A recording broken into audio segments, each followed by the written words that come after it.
well, you rightly pointed out that there's basically a marriage between white supremacism and capitalism since the inception of this country. That the establishment, the capitalist establishment, essentially used white supremacism to get the masses of whites to support capitalism as against their own economic interests. This is pointed out to a large degree by Michelle Alexander in her book, The New Jim Crow, with the invention of anti-black laws after the Bacon's Rebellion.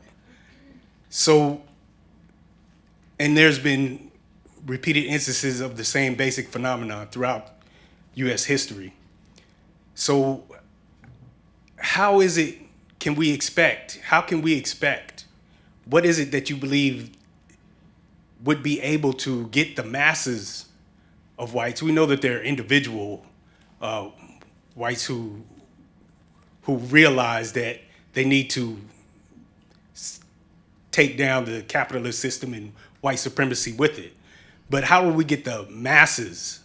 How is it possible, in your view, to convince the masses of whites to ever support the destruction of white supremacism when historically they have consistently chosen to support white supremacism against their own economic interests, as is the case with supporting people like Trump and the Republican Party and neoliberal economics generally? We could rephrase the question, is there any hope for white people?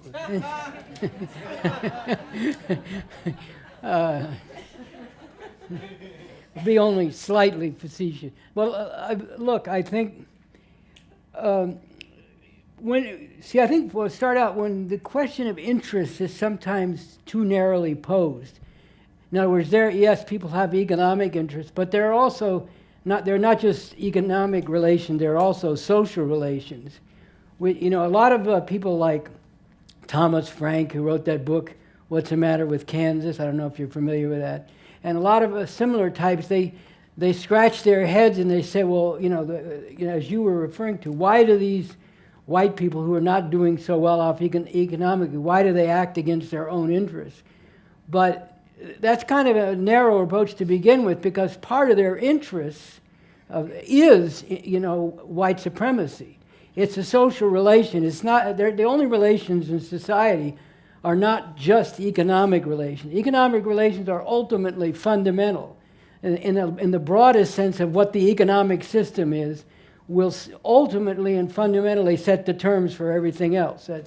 That's why I said, for example, in the New Communism, that you have to have an economic system. In order to change all these social relations, you have to have an economic system that won't prevent you from doing that, and in fact will actually facilitate and provide more favorable conditions for doing it. But these social relations, I guess what I'm saying is, they have a life of their own.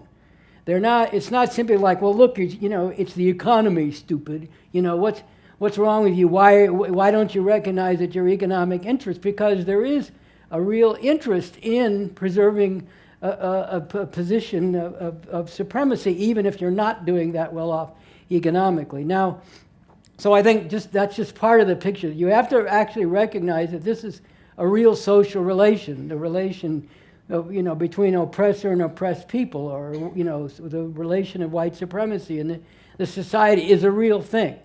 So that's on the one side of it. On the other side of it, well, there are a lot of elements. First of all, it is the Trump base of support, and generally the fascist base of support, is not necessarily the white people who are doing the poorest economically. That's something that has been popularized in the mainstream media and so on. But it really it includes some of those people, like say you go to Appalachia or something where you have white people really badly off economically and in a lot of other ways, health-wise and so on. But I think if I remember correctly, the average Trump voter had an annual income of something like $72,000 a year. So they were not necessarily, all of them by any means, the most poor, but they were overwhelmingly white. And I think the reason that the Democratic Party, I'll get to your question. I'll get to the heart of it. I'm working up to it here. That the reason the Democratic Party and so on wants to portray it in economic terms is because they don't want to raise this big question of white supremacy in any frontal way. They don't want to take that on, because they're invested in a system into which white supremacy is built. So they'll say a few things about divisiveness or this or that, or something about inequality, but they don't want to take on this issue, certainly not head on. So there's a lot of Democratic Party hacks and so on who want to stress the economic issue, which is only a secondary part of it. And Trump did well among college-educated white people of a certain type. It's like, I referred to this before, there's a certain type of person that was, the formulation actually I think was in a book by this guy, Robert Kaplan, and I forget the name of the book now, but he was talking about people in the world, and he was talking about the dangers that arise with people who are educated on a narrow foundation. In other words, without picking on everybody who's in this category, people like engineers or technicians and people like that, accountants, who might be college graduates, but they have a very narrow education. And education in this country, by the way, is being shaped to be more and more narrow and to be more and more directly related to what you're going to earn when you get out of college. The whole concept of going to college, for example, for the life of the mind is really being undermined. Back when there was more, what do you want to call it, largesse in the society, in the 60s, the whole thing of going to college was to explore a lot of different ideas. I mean, that's what most people were doing. Yes, they had an eye to what they were going to do after they left college, but there was a lot more room for that because there was a lot more, economic material basis underlying it, so people didn't have to worry. People didn't have a tremendous debt they had. They didn't have to worry about what am I going to do the day after I graduate. Is my degree going to be worth anything, or is it going to be worthless? So you could get a degree in the humanities and or literature, things like that, and not have to immediately worry that, well, this is worthless economically. Anyway, I'm ranging around, but I'm trying to get at the idea that it's not just people who are poor off economically, but it's more the social relation of white supremacy. Okay, on the other side of the picture, there have been times more recently and as a more mass phenomenon in an earlier period, particularly in the 60s, when a lot of particularly youth among white people who, took a very determined stand against white supremacy.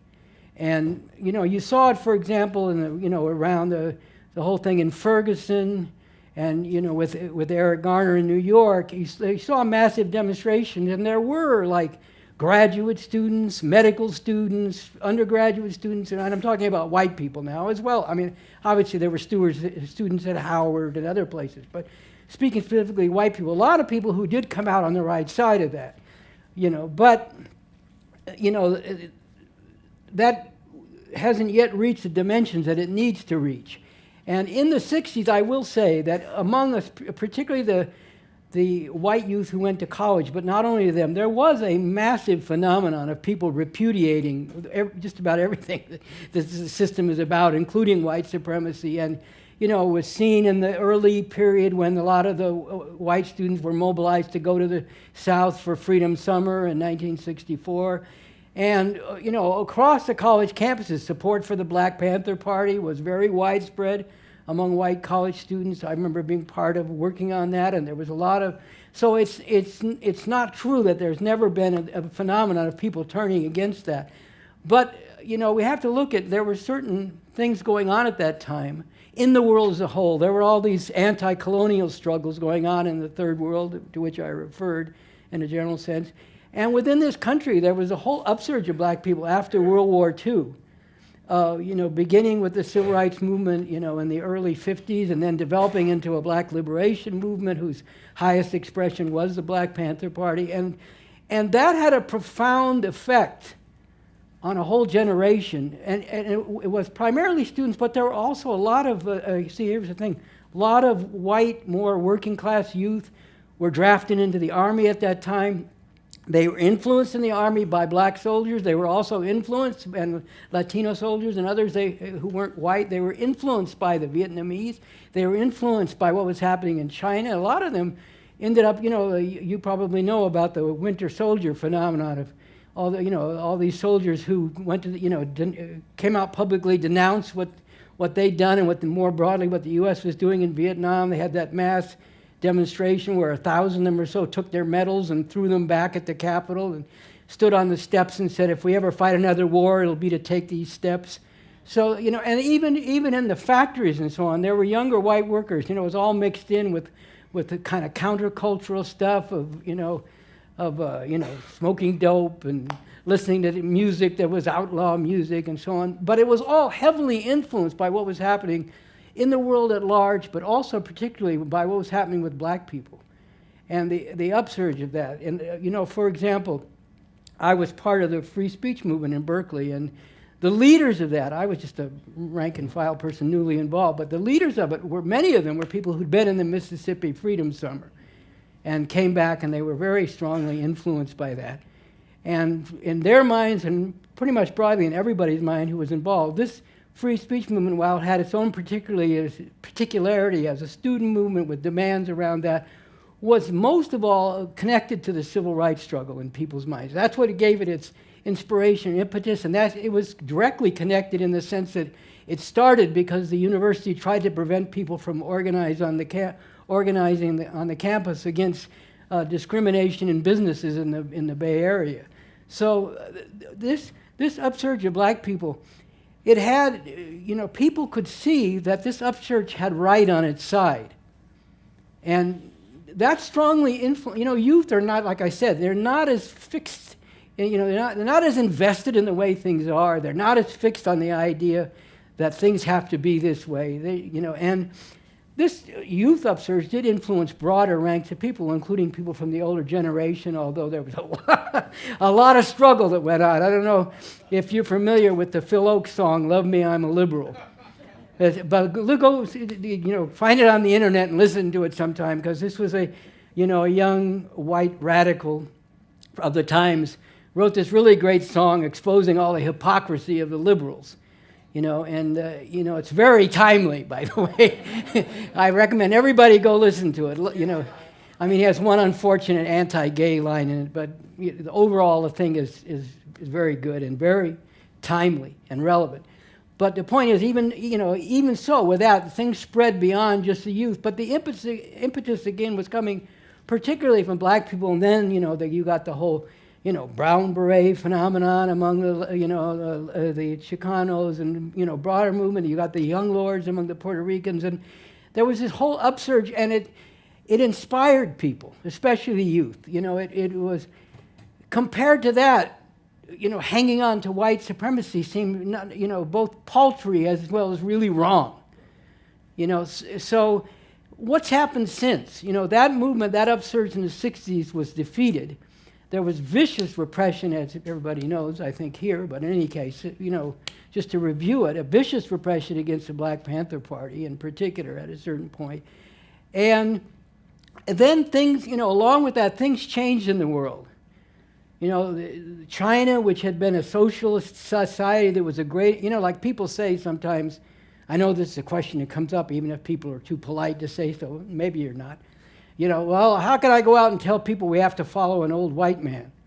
Well, we followed an old Chinese man back in the days of the 60s named Mao Zedong. We didn't follow him because he was Chinese. We certainly didn't follow him in spite of the fact that he was Chinese. We followed him because he had the most advanced understanding and the most developed scientific approach at that time to what the problem facing the masses of people in the world was and what to do about it. So that's the criterion that you have to struggle with people over, just to speak to that, But I think what happened was China, was taken back off the revolutionary road. Capitalism has been restored, much as they don't openly say so. It's sort of an open secret that China is capitalist now.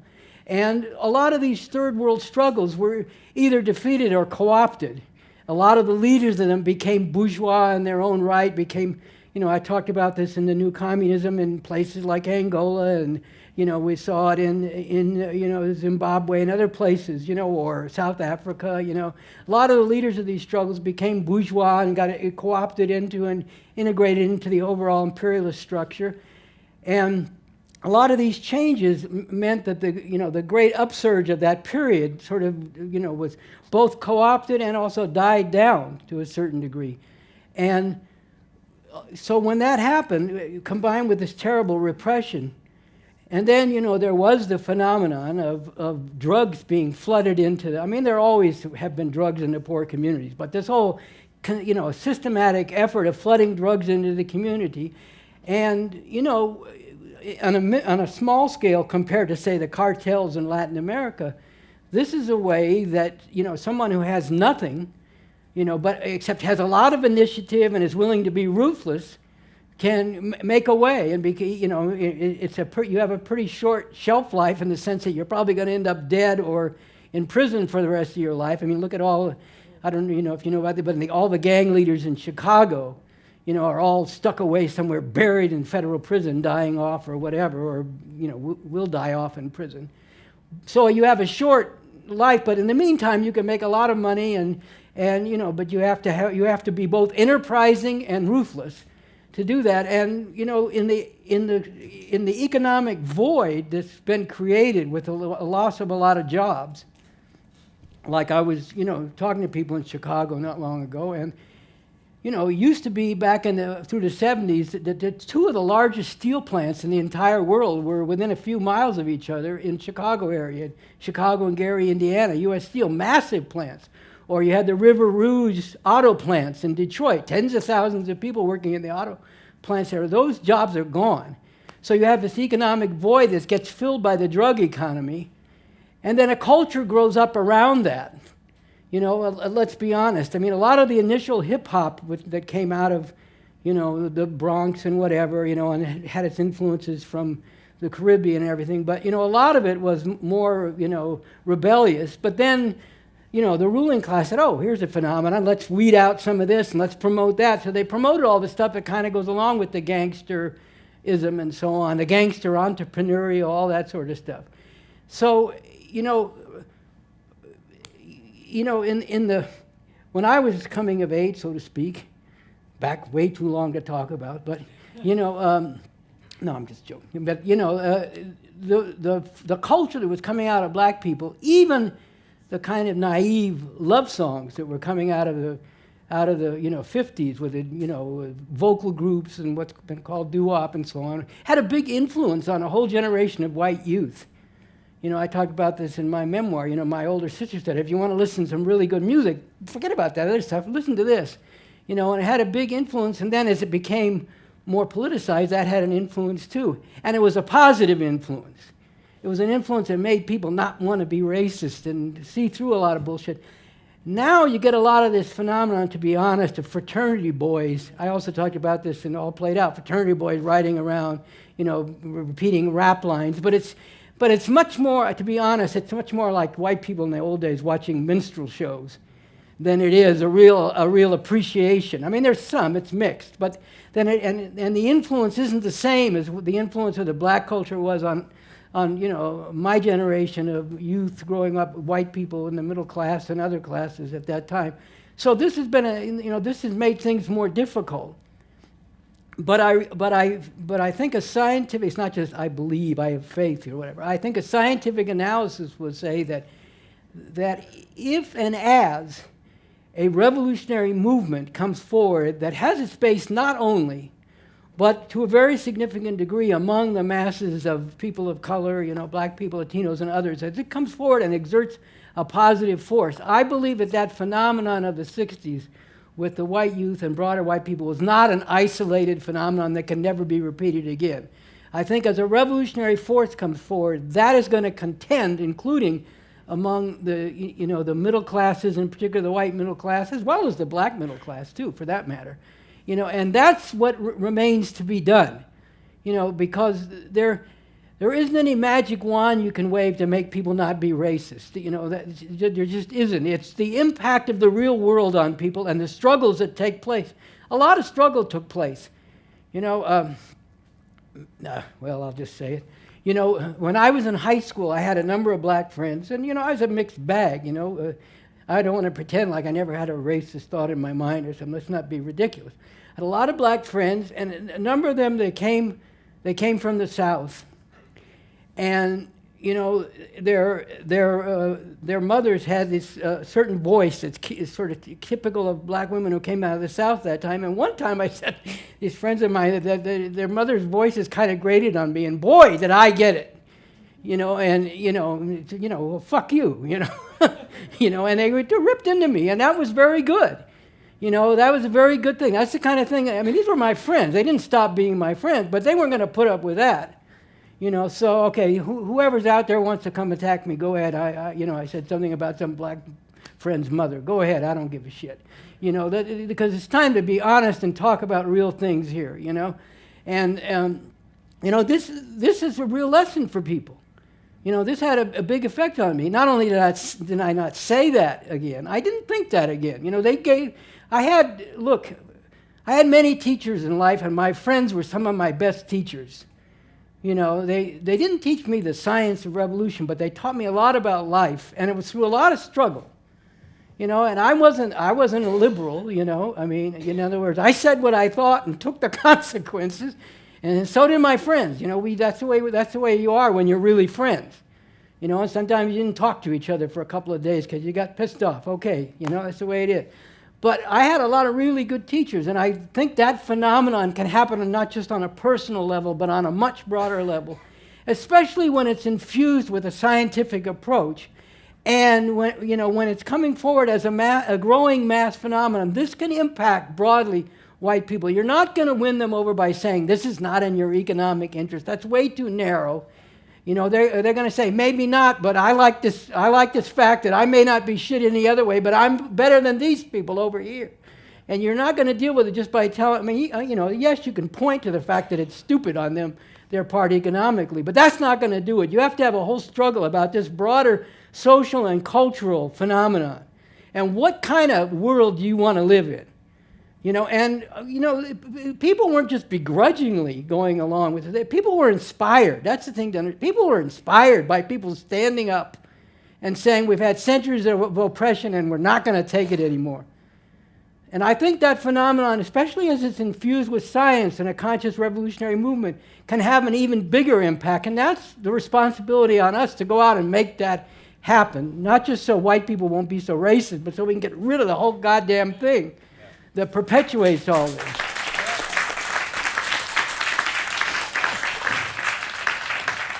Yeah, did you want to follow up?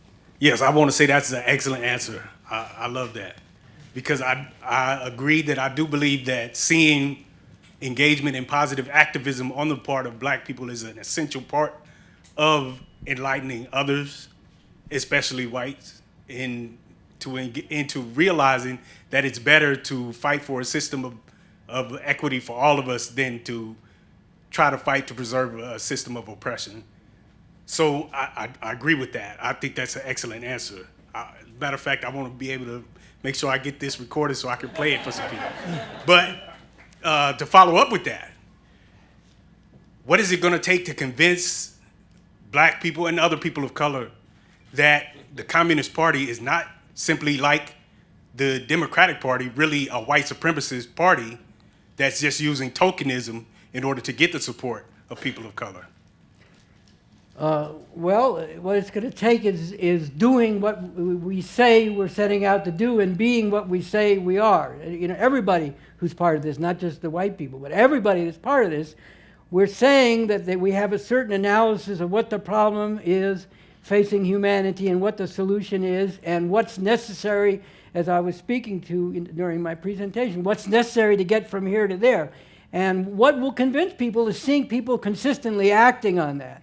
Yes, propagating it, struggling with people about it, but consistently acting on it. That's what is the most convincing thing, because people will have questions, especially people who've been burned 1,000 times. You know, there's nothing surprising and nothing wrong with people, you know, wanting to see something proven, as long as they're willing to, look at it honestly and see what it is. You know, that's the thing we have to get beyond. We have to get beyond where people just listen to a lot of slander about different things. You know, take a scientific approach. Actually look into things and be a critical thinker. Evaluate things. Don't just listen to what somebody told you. You know, there's too much in this culture. I have to say this. Oh, I heard this about this one or that one, or I heard this about that. Okay, so you heard that. So what's the next point? You know, let's get into looking into, well, you know, if it's important, and look, you know, if you heard that somebody, you know, prefers to eat, you know, peanuts instead of pecans, well, who gives a, you know, who cares? Okay, but if, you know, you're hearing something important, if it's about something important, look into it. And yes, test people out, but be part of it too, and you know, and struggle with people. Don't just sit back and say, "Let's see if it's for real." Get involved and make it for real while you're struggling with people, and you know, and then it's on all of us, whether Black, Latino, Native American, Asian, white, or whatever. It's on all of us to actually make this happen, because if we don't make this happen, if we don't get rid of this system, it's not going to matter, because none of this stuff is going to change. You know, and we can juggle around who's in what position or whatever in minor degrees, but it's not going to change for the you know, billions of people in the world who are, like I said, suffering terribly and completely unnecessarily. So the proof is in what you do, which includes what you say, but also, you know, how consistently you carry out what you say, and where we don't do what people think we should be doing, they should tell us. And we should get into struggle. Maybe they're wrong, maybe they're right. You know, maybe what they think we should be doing, there's good reason why we're not doing it. You know, people tell us, well, if you really want to be serious, why don't you get it on right now? Well, I like to get it on. If you want to be honest, I like to get it on right now, but we just get smashed. And then what good does that do anybody? So sometimes people raise things that are wrong. Sometimes they raise things that are right. Why are you guys not doing this? And they're absolutely right. Well, this is part of the process, but we have to also get beyond you guys and us guys. Everybody's got to get into this who wants to see a radically different and better world, and then we'll all struggle together over it. And you know, that's the process. You know, and constantly summing up what we're doing and what we're learning, actually being scientific in the sense that you're not just some abstract thing or a phrase to throw around, but actually investigating reality. What's happening when we're going out to change reality? What more are we learning about reality and all its different, you know, expressions? And how do we do better at the objective that we have to aim for? This is the process that has to go in. And people, look, there's no guarantee, I'll say this for anybody. To be honest, there have been white leaders who sold out. There have been black leaders who've sold out. There have been leaders of every race and nationality who've sold out, and many who haven't and have been killed. There's no guarantee about this. We just have to do what needs to be done and do it, you know, and learn to do it better and better and fight through everything that's going to be thrown at us to get where we need to go. Because, like I said, you have a basic decision here. Do you want to continue with this? Not just you. I mean, people have a basic decision. Do you want to continue with the world the way it is, or do you want to actually be part of bringing to being a completely different world where everything that we're just told is the way things have to be no longer is? And that's the question. And if you want that, you know, we can't give any guarantees. What we can say is that this is what we stand for, this is what we're working for, this is what we're fighting for, and become part of it, and let's struggle with each other about how to get where we need to go. That's the answer I would give.